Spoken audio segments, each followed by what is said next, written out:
Before the middle of the 20th century, China had almost no modern industry. Today, manufacturing plants spread out throughout the country. To have a spectacular achievement in such a short time is not impossible for a country like China when its history is taken into account. China's remarkable accomplishment in civilization dates back thousands of years. The Great Wall of China clearly manifests the advancement of Chinese technology more than 2,500 years ago. What used to be the Forbidden City is now open to the public. This walled complex in northern Beijing used to be the residence for emperors of many Chinese dynasties. The discovery of the life-sized terracotta warriors, nicknamed the Eighth Wonder of the World, once again depicts the strength of Chinese empires during ancient times. Besides the physical artifacts, China also inherits a rich culture through its unique and diversified population. About 8% of China's population belongs to 56 national minorities. Even though the percentage is small, the minorities had contributed immensely throughout China's history. Today, each and every minority group is ensured freedom to practice their cultures and religions. In this documentary series, we journey through China to see a unique group of people who call Islam their way of life.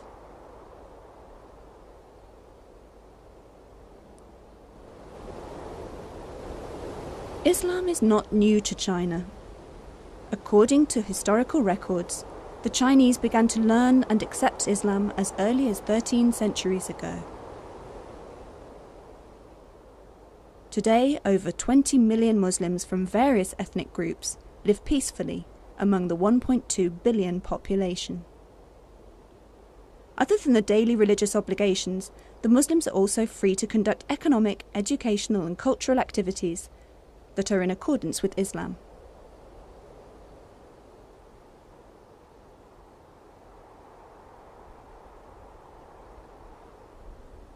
Mosques throughout China also hold Islamic education classes for the younger generation. Muslims believe only through these classes will Islam remain strong in China.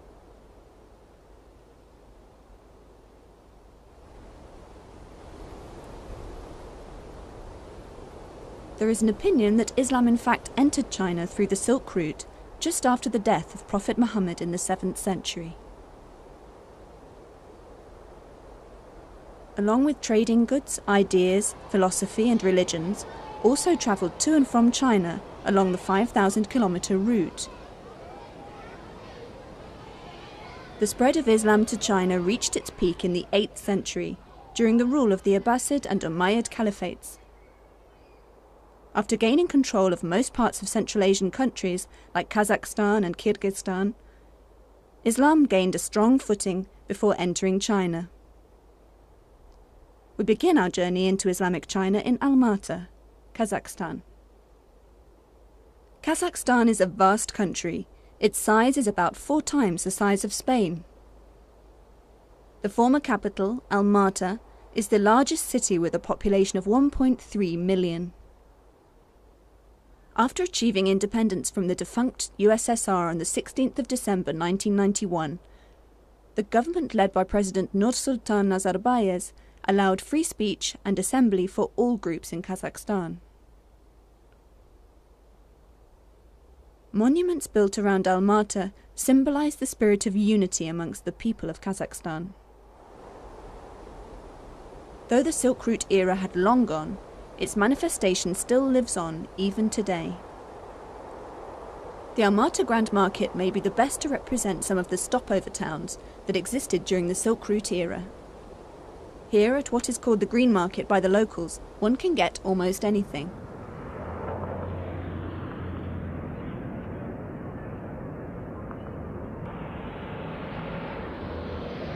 Islam is the official religion in Kazakhstan. After the fall of the communist regime in 1991, mosques that were once neglected began to function as they used to many decades ago. Muslims who suffered during the former regime began to fill the mosques again for worshipping. But for many, going to a mosque may be a completely new experience. The country's independence has given these people a new hope to practice Islam in its entirety. They firmly believe that only through Islam can their bright future be ensured.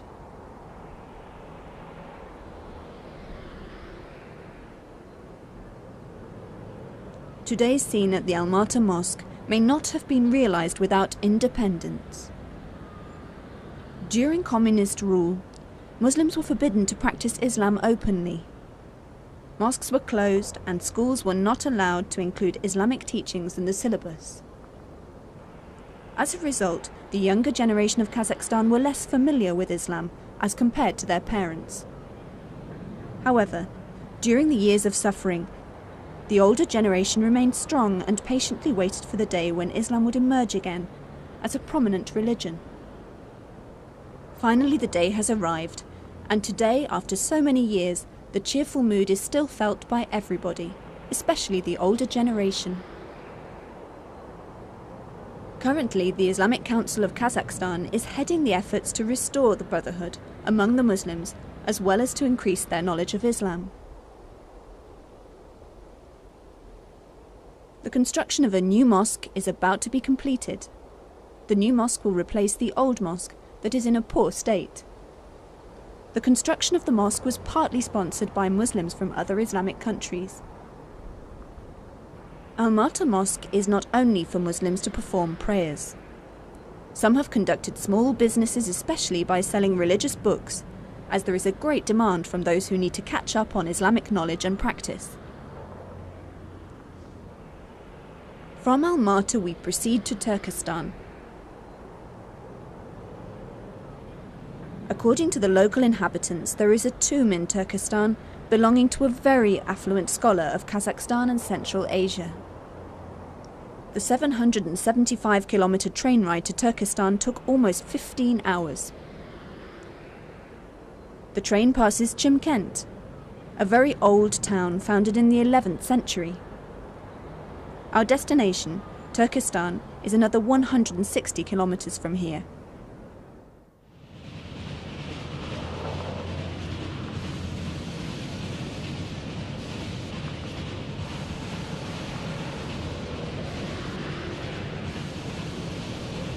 Founded in the 10th century, Turkestan is the largest town in South Kazakhstan. Before the 16th century, Turkestan was known as Yarsi. During the era of the Silk Road, Turkestan was one of the popular stopover points for traders. Its fertile land had attracted many people from all over Central Asia to migrate and settle here. During the 12th century, Muslims of Central Asia began to come to Turkestan to visit the memorial of Sheikh Ahmad Yasavi, a famous scholar of that time.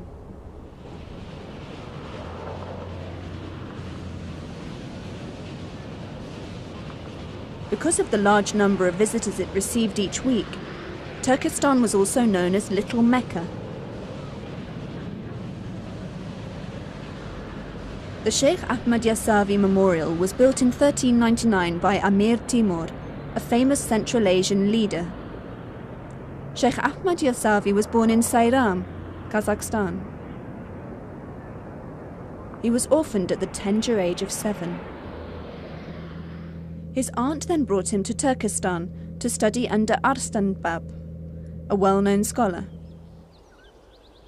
When Arslan Bab passed away, Yasavi went to Bukhara, Uzbekistan. The dome of this memorial is the largest in Central Asia. It has a diameter of 18 meters, a circumference of 57 meters, and a height of 37 meters. The building has 35 rooms and still stands majestic even after 1600 years. Beside Yasavi's tomb, people come here to see this 2-ton pot. It was cast with 7 types of metals, including silver and brass. The surface is decorated with the calligraphy of Abdulaziz Sharafuddin at-Tabrizi, with the inscription, "Whomever is devoted to Allah, he will enter paradise." In the beginning, the pot was used to keep 3,000 litres of water for visitors' convenience. Sheikh Ahmad Yasavi is also influential amongst the Turks living in Central Asia. Thus, it is not surprising to learn that a rich Turkish citizen had donated $16.5 million recently towards the restoration works. There are about 100 local and Turkish craftsmen working daily on the project to ensure it is completed on time. For 65-year-old Yüksel Yegin, he has never tired with the meticulous job he had been given.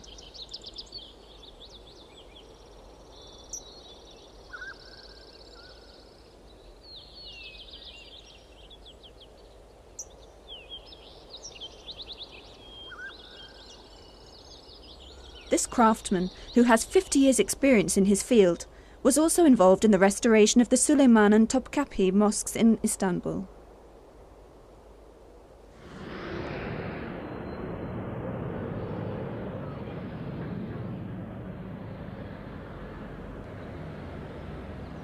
We then continue our journey to Otrar, another famous town of the 12th century. However, the town was destroyed by the Mongols in the 13th century. After the attack, Otrar became unpopular and its name had been completely wiped out. Nevertheless, many Muslims come to Otrar to visit the Arslanbab tomb. He was responsible for the spread of Islam in Central Asia.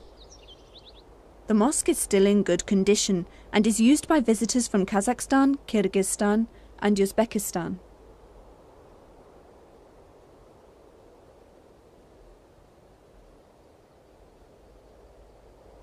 These are the two original pillars of the mosque. According to experts, the carving on the wooden pillars are proof that it was built in the 14th century during Amir Timur's reign. Arslanbab, or the mighty lion in local dialect, had changed them and popularized the Arabic language and the Islamic culture.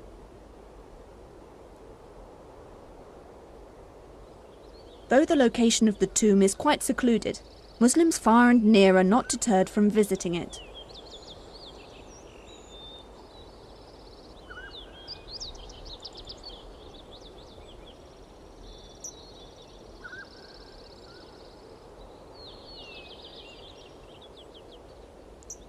The Arslanbab mausoleum will continue to be the symbol of the past Islamic struggle in Central Asia. The ruins of Otrar town are the symbol of the legendary Kazakh community. In the beginning, the Kazakh community consisted of several nomadic groups. They eventually settled in Otrar more than 2,000 years ago. It was the first town in Central Asia that had a systematic social, economic, cultural and religious system. They invented the irrigation system and thus developed the agriculture sector. In Otrar, currency was widely used in business as compared to the barter trade system used elsewhere. Its popularity was envied by many. As a result, it was attacked several times by foreign forces. Fortunately, all the attacks were thwarted because Otrar had the strongest defence system in Central Asia at that time. Fortresses were built to prevent enemies from invading the town. Unfortunately, in the 13th century, it fell to the Mongols led by Genghis Khan. Ibrahim Atta was also a well-known scholar in Seyram. He taught his sons Ahmad Yasavi and Sadir Khoja the basic teachings of Islam.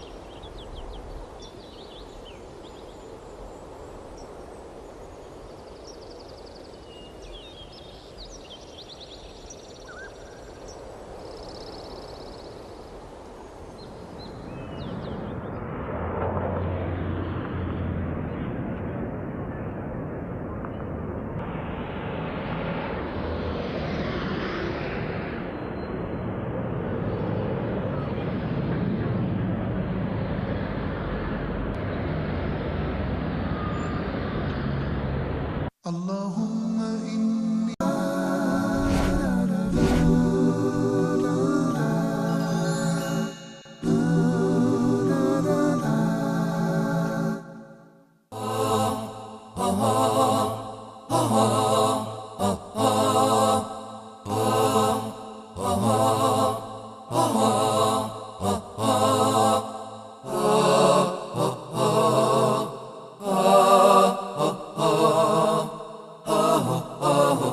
possible for a country like China when its history is taken into account. China's remarkable accomplishment in civilization dates back thousands of years. The Great Wall of China clearly manifests the advancement of Chinese technology more than 2,500 years ago. What used to be the Forbidden City is now open to the public. This walled complex in northern Beijing used to be the residence for emperors of many Chinese dynasties. Minorities had contributed immensely throughout China's history. Today, each and every minority group is ensured freedom to practice their cultures and religions.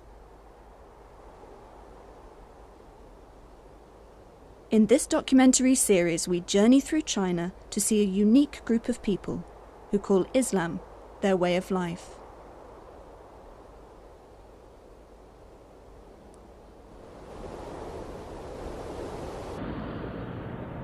The discovery of the life-sized terracotta warriors, nicknamed the Eighth Wonder of the World, once again depicts the strength of Chinese empires during ancient times. Besides the physical artifacts, China also inherits a rich culture through its unique and diversified population. About 8% of China's population belongs to 56 national minorities. Even though the percentage is small,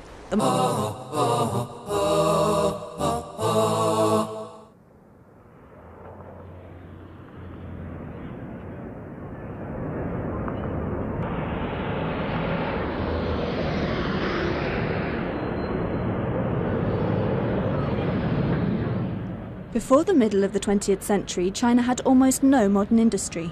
Today, manufacturing plants spread out throughout the country.